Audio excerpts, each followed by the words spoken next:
Gomes. E agora sim, nós conseguimos restabelecer o sinal com o Chico Filho. Coloca o Chico Filho aqui na tela. O Chico que vai falar sobre o reforço no transporte público de Teresina. Chegada de mais ônibus. Chico Filho, é com você, meu amigo. Olá, Sayuri, muito bom dia para você que está em casa acompanhando o Piauí no ar nesta terça-feira. Vamos falar então aqui sobre alguns assuntos relacionados à Superintendência de Trânsito da capital Teresina. Estamos aqui com o Superintendente Carlos Daniel, que vai nos trazer mais informações em relação a alguns pontos, né? A gente começa principalmente falando em relação ao transporte público na capital Teresina. Inclusive, estávamos aqui falando exatamente sobre isso nos bastidores dessa nossa participação ao vivo. A gente vai continuar essa conversa juntamente com você aí de casa que acompanha a gente agora. Superintendente, você inclusive conversava comigo em relação ao transporte público de Teresina, essa demanda do atendimento para a população. Como que está atualmente e quais os planos para o futuro? Bom dia. A Prefeitura de Teresina conseguiu, nesses 3 primeiros meses de governo, manter a quantidade de ônibus e acrescentar em torno de 15% a 20% da quantidade de ônibus que tinha ofertado antes. Hoje nós tínhamos 245 em janeiro, hoje nós temos em torno de 280 ônibus.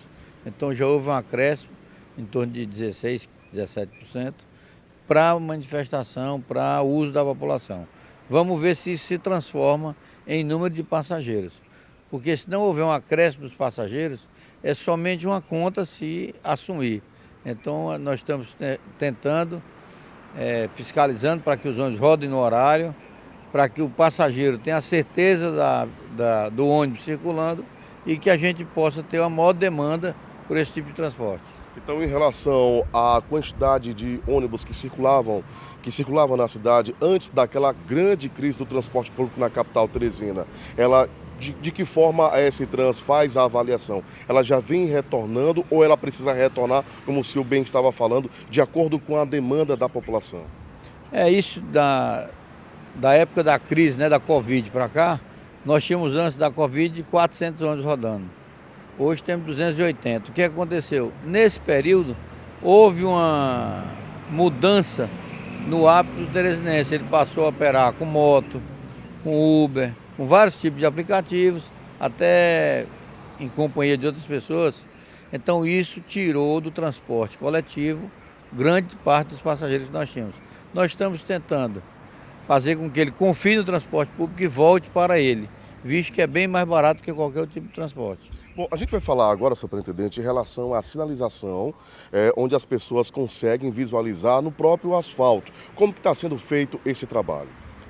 Nós começamos inicialmente revisando os contratos existentes, porque achamos que tinha um valor um pouco acima do de mercado. Então nós conseguimos uma redução significativa nos contratos. E agora, a partir de março, nós começamos a sinalizar a parte horizontal em vários pontos da cidade, dando preferência às escolas municipais que precisam ser implantadas sinalização e faixa de pedestre para dar mais segurança aos alunos. A gente continua falando sobre a sinalização em relação aos semáforos, que a partir das 11 horas da noite, das 23 horas, em alguns locais, ficam piscando na cor amarela, né? Dando então a permissão para a pessoa com segurança passar por aquele cruzamento, visando uma segurança em relação a assaltos ou coisas desse tipo. Como que vem acontecendo? Já nos principais pontos e aonde não acontece? Qual o motivo? Não, é exatamente o contrário. Os principais cruzamentos da cidade, como Miguel Rosa com Frei Serafim, na Homero Castelo Branco, onde a vida noturna é muito intensa, nesses pontos nós não podemos desligar os semáforos. Eles têm que estar funcionando a noite toda, porque esses cruzamentos a noite toda tem muito trânsito. Então, o que nós podemos fazer é exatamente onde os semáforos são menos utilizados para que o cidadão não precise parar o carro e estar correndo o risco de ser assaltado. Então ele vai passando devagar, cruza, vendo que não vem carro, ele cruza normalmente. Então nesses semáforos São alguns semáforos da cidade, não podem ser em todos. Só para a gente finalizar, superintendente, há uma pergunta de um nosso telespectador, foi enviada essa pergunta para a nossa apresentadora, em relação a uma equipe da S-Trans que fica nas proximidades da Equatorial para controlar o fluxo do trânsito. Segundo o telespectador, a equipe fica até às 8 da manhã, mas há uma grande movimentação até perto das 9 horas da manhã. Até às 8 da manhã, por que às 8 da manhã? Porque é horário de maior fluxo. Pode até ser que se estenda em algum momento, em algum dia, o fluxo maior se estenda até mais tarde. Mas 8 horas é porque é o horário que o pessoal vem para o comércio, vem para as repartições. Todas elas começam às 7h30 até 8 horas. As escolas começam às 7 horas, então até 8 horas esse fluxo. Eventualmente pode ocorrer um acidente, né? Um acidente de pequena vulta, de pequena monta, mas ele proporciona um congestionamento grande no trânsito.